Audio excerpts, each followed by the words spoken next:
Buenos días, mi nombre es Aurelis Pertu Gutiérrez, soy enfermera del área de psiquiatría y el día de hoy voy a compartir con ustedes la guía de cateterismo vesical dando cumplimiento a la socialización de procesos prioritarios del servicio de psiquiatría del Hospital Universitario Julio Méndez Barreneche.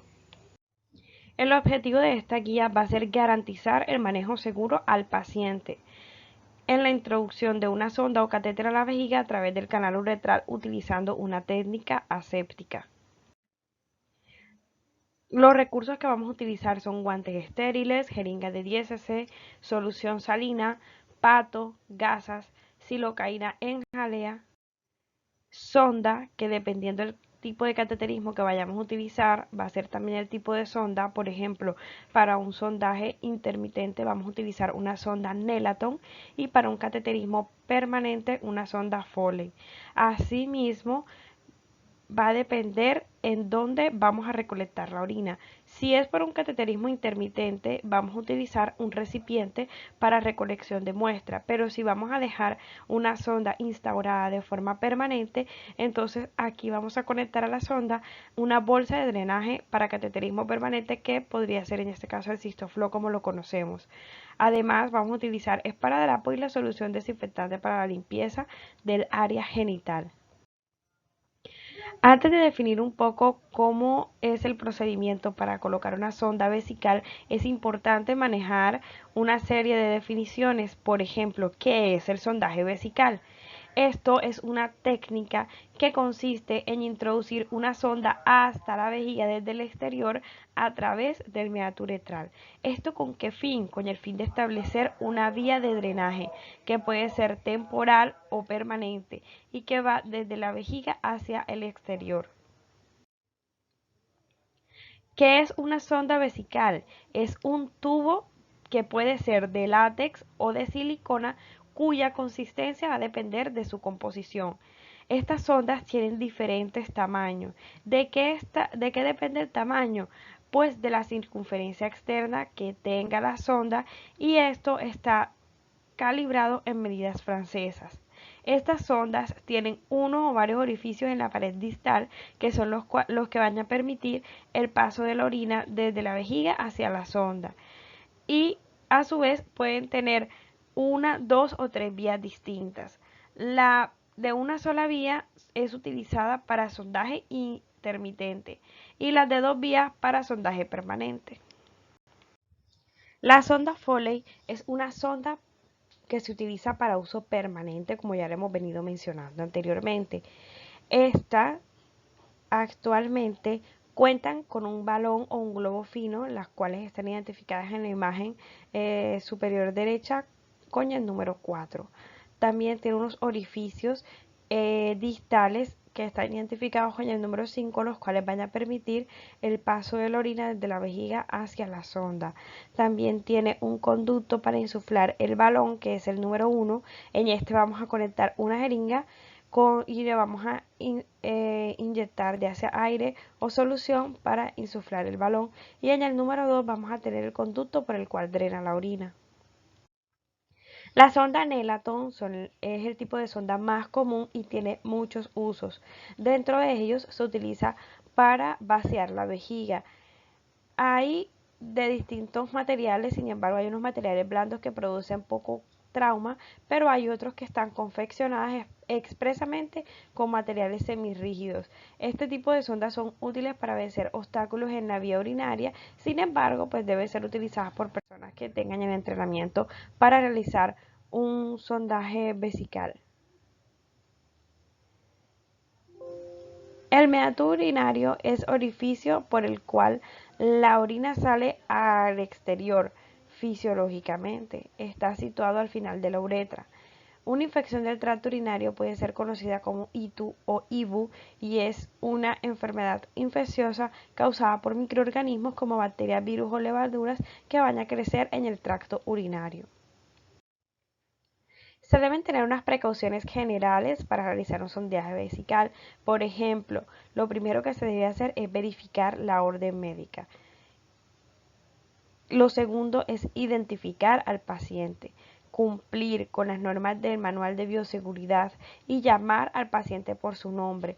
¿Para qué lo voy a llamar? Para identificarlo, para informarle, para instruirle sobre el procedimiento que se le va a realizar, por qué se le va a realizar y qué va a sentir, cuáles son las molestias que va a sentir, etcétera.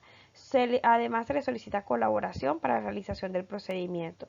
Si el paciente llegase a estar sedado, a estar inconsciente, nosotros verificamos a través de la manilla de identificación o del rótulo de la camilla que ese es el paciente a quien se le debe realizar el procedimiento. Se debe realizar previo lavado de mano y después del procedimiento se deben utilizar unos guantes estériles para el cateterismo vesical. Se deben desechar los residuos generados en el procedimiento de acuerdo a lo establecido en el manual de bioseguridad y una vez introducida la sonda se debe fijar según el protocolo. ¿En qué situaciones están indicados un sondaje? Pues depende. El sondaje temporal, por ejemplo, para vaciar la vejiga cuando hayan casos de retención urinaria, en el caso también de que queramos obtener una muestra estéril o si queremos saber cuánta orina residual queda después de una micción, pues lo hacemos a través de un sondaje.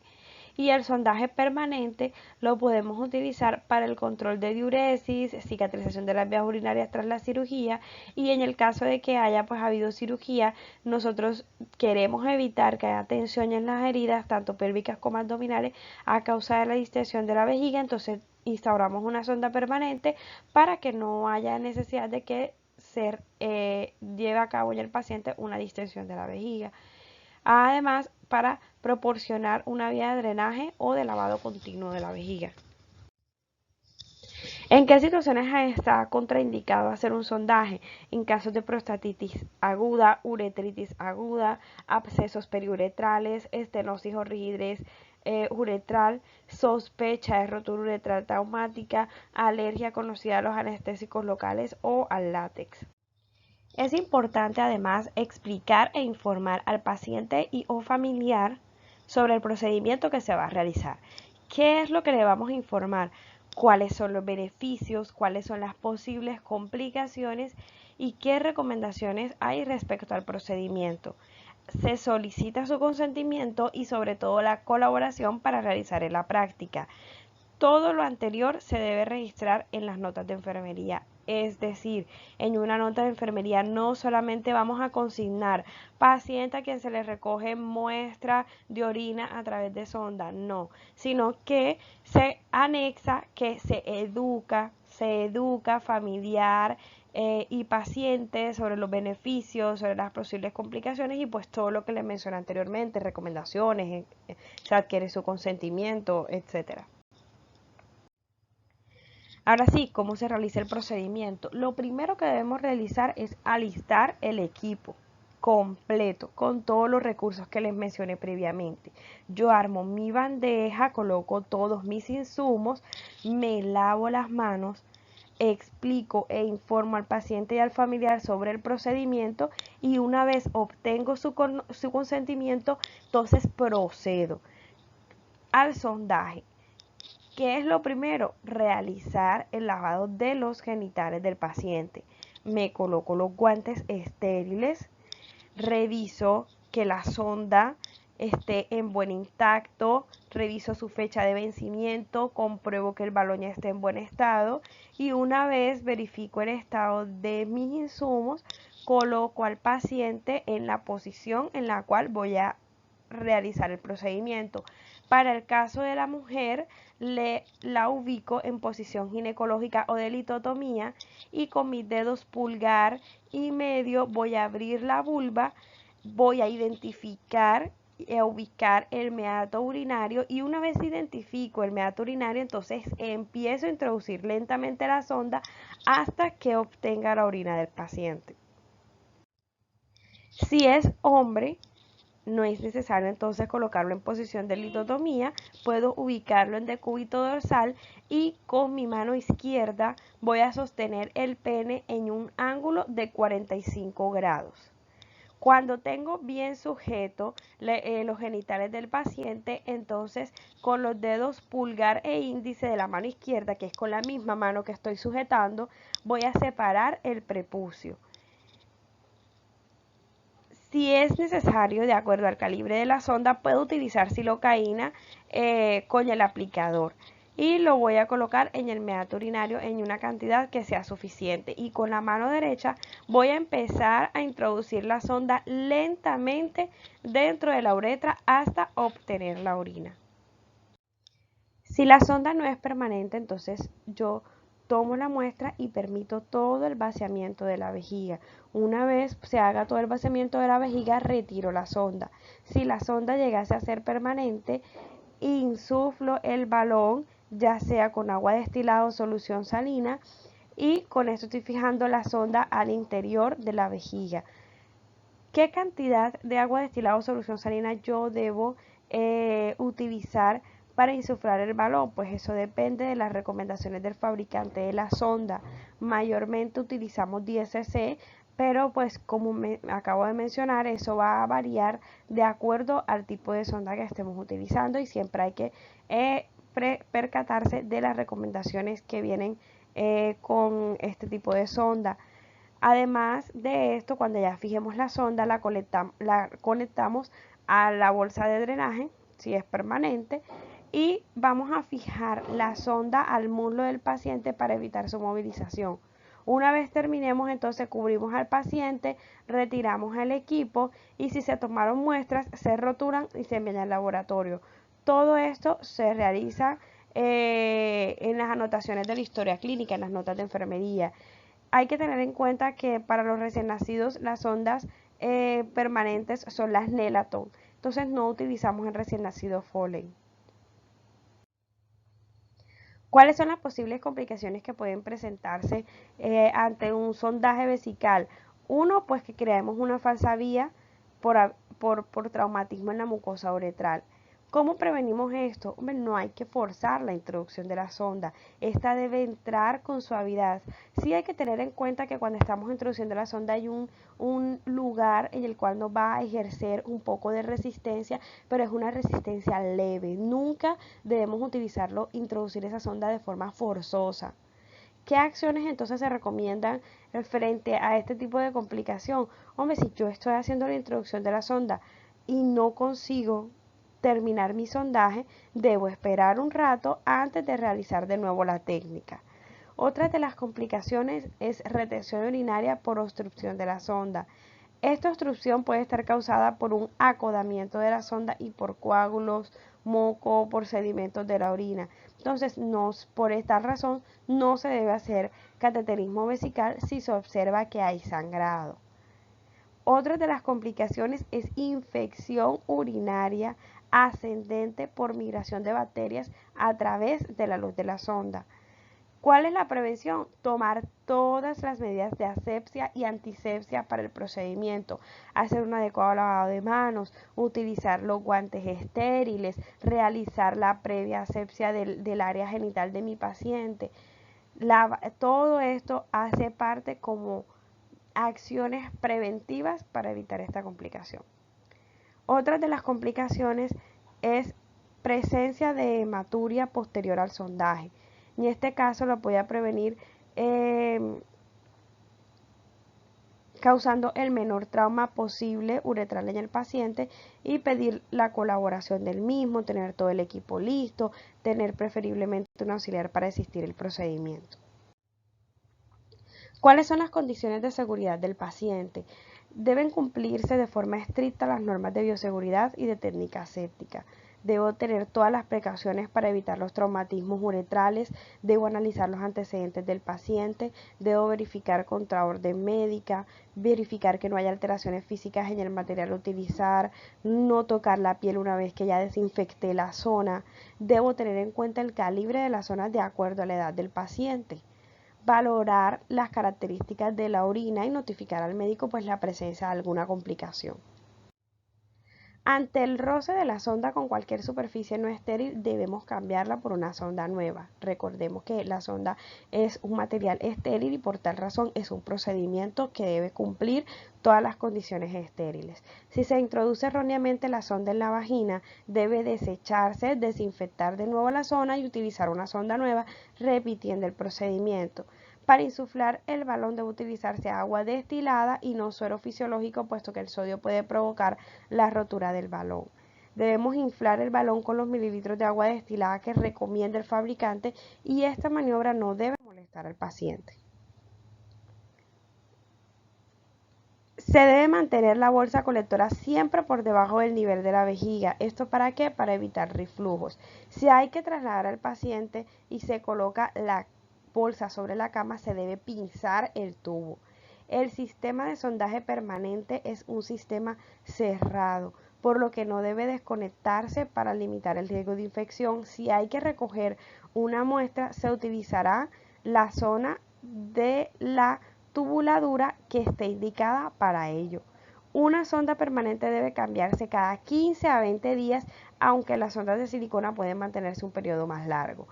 El higiene de los genitales y sondas debe hacerse una vez por turno como mínimo.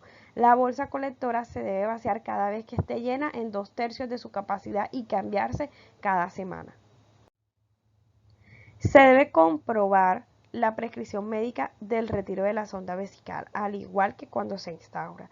Se debe brindar privacidad al paciente, hay que disponer de un biombo, de cortinas, realizar la higiene de manos según los 5 momentos y pues preparar todo el equipo necesario para el retiro del equipo. Jeringa, guantes limpios, toallas desechables. Igual como cuando se instauró, vamos a explicar el procedimiento. Se le va a pedir al paciente que tome la posición adecuada según el género. Debemos colocarnos los guantes, retirar la fijación y pongo toalla suficiente entre las piernas de la mujer o sobre los muslos en los hombres. Insertamos la jeringa y extraemos el líquido contenido en el globo, asegurándonos de que lo retiremos todo. Si introducimos 10 cc, 10 cc debemos retirar. Retiramos la sonda lentamente, solo si se está seguro de la extracción total del líquido del globo. Realizamos la limpieza o el baño genital según las condiciones de los genitales y dejamos el área genital y perianal totalmente seca. Esto se hace de forma delicada, recordando siempre que esta es una zona muy sensible. Y medimos la orina contenida en la bolsa colectora. Se deben segregar adecuadamente los desechos obtenidos, brindar al paciente todas las medidas de confort, dejarlo cómodo en su unidad, retirarnos los guantes, realizar una higiene de manos según los 5 momentos, llevar a cabo los respectivos registros de enfermería y vigilar la aparición de la primera orina espontánea del paciente y observando las características de esta, el volumen, e informar al médico cualquier cambio desfavorable como la aparición de retención urinaria. No se debe olvidar que se debe realizar el correcto registro de enfermería tanto del procedimiento y de los cuidados empleados durante y posterior al cateterismo vesical, tales como la indicación, la privacidad que se le brindó al paciente, la explicación del procedimiento, la higiene de manos, la integridad de la piel, inconvenientes presentados o paso adecuado al paso adecuado del catéter urinario, las características del cateterismo realizado, incluyendo el número de sonda utilizado, profesional que realizó la inserción del catéter, los agentes químicos utilizados, si fue un jabón, si fue lubricante, para ver ante la aparición de una posible alergia, la cantidad de orina eliminada, las características de la orina, ya sea color, olor, consistencia, el sistema de drenaje que se deja instaurado, las medidas de confort realizadas al paciente y los procedimientos de interconsulta que se requirieron adicionalmente después del paso o del fracaso en la introducción de una sonda vesical. Al retirar la sonda se debe registrar, preservar la privacidad del paciente, explicación dada al procedimiento, realización del procedimiento, descripción de las complicaciones, procedimientos sin complicaciones, el volumen y las características de la orina eliminada y las características observadas en los genitales. Una vez terminado el sondaje vesical, la enfermera o el enfermero debe realizar una serie de preguntas que tienen como finalidad pues, hacer la retroalimentación del proceso realizado con el fin de llegar a dar la mayor calidad de los cuidados. Por ejemplo, ¿se ha realizado la enfermera un adecuado lavado de manos? ¿Comprobó la existencia de la orden médica antes de realizar el sondaje? ¿Se adecuó el tipo y el calibre de la sonda según la necesidad del paciente? ¿Se informó a la enfermera del paciente el procedimiento que se iba a realizar? ¿Informó al familiar el proceso? Dejó la enfermera registrada el calibre de la sonda, fecha, inserción, observaciones. La enfermera utilizó un sistema de recogida cerrado. Se realiza higiene diariamente de los genitales. Durante el proceso de higiene se gira la sonda en sentido rotatorio, se mantiene la sonda por debajo del nivel vesical si se cuelga la bolsa de forma inadecuada, se vacía la orina según las necesidades o cada 24 horas, se comprueba la ausencia de acodaduras o torceduras en todo el tramo de la sonda hasta la bolsa. Todas estas preguntas se debe realizar el personal de enfermería para garantizar que se estén realizando los procesos de forma adecuada. Muchísimas gracias.